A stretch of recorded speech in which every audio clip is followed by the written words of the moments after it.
Um, where do you get high income in real estate? There's only two buckets, primarily two buckets, right? Bucket number one is exactly what you're doing. It's private money, private credit, first lien lending. That's just basically the safest place to be.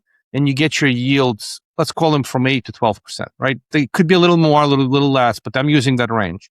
Somewhere around probably 10% on average, plus minus. It's generally secured and it's generally current income. That's all you get. So if you're investing self-directed IRA money, it's really happy.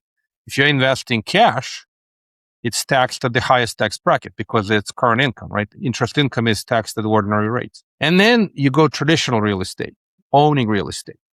And then the deals where you can get really good yield is what we do in industrial and open air retail, because they get bought at the cap rate that is significantly higher than the cost of mortgage. So we use 2% positive difference or positive spread. So if we are buying an industrial property at 8.5% cap rate, that's unlevered rate of return is 8.5.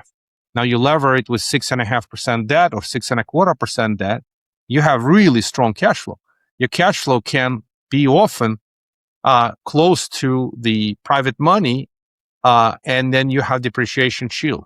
Depreciation shields you from taxes for many years. And on top of that, you have some forced appreciation through rent growth and escalation clauses.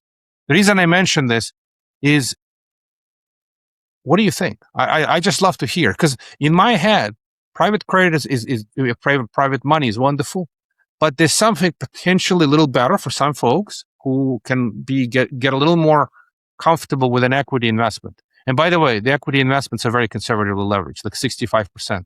It's funny, 65% is a magic number. If you're lending money, you want to be at 65% leverage, because that's what makes it conservative, right? Mm-hmm. And on the other side, if you're an equity player, if you're at 65% leverage, that's also conservative to own a property because you're not taking too much leverage. What do you think? I think so. I can only speak to the private lenders that are loaning money for my business and also loaning money to my students across the nation. So all they've been exposed to is the asset backed, what I've been talking about. And the reason it works so well is because it's simple. It's very simple to understand. So would these people be also interested in other opportunities like you're talking about? And the answer is yes, if they can understand it, right?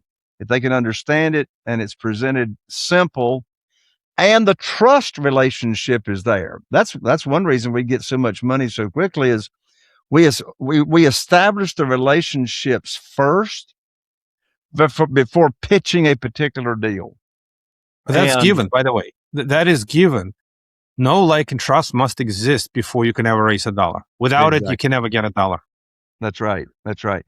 So as long as that relationship is there, the trust is there, and then they understand how this works, then the pieces are in place. Yeah, I like how you think. You have an incredibly simple way of thinking, but it's incredibly practical. So it's you build authority, credibility, expertise, you build trust, and then simple solution.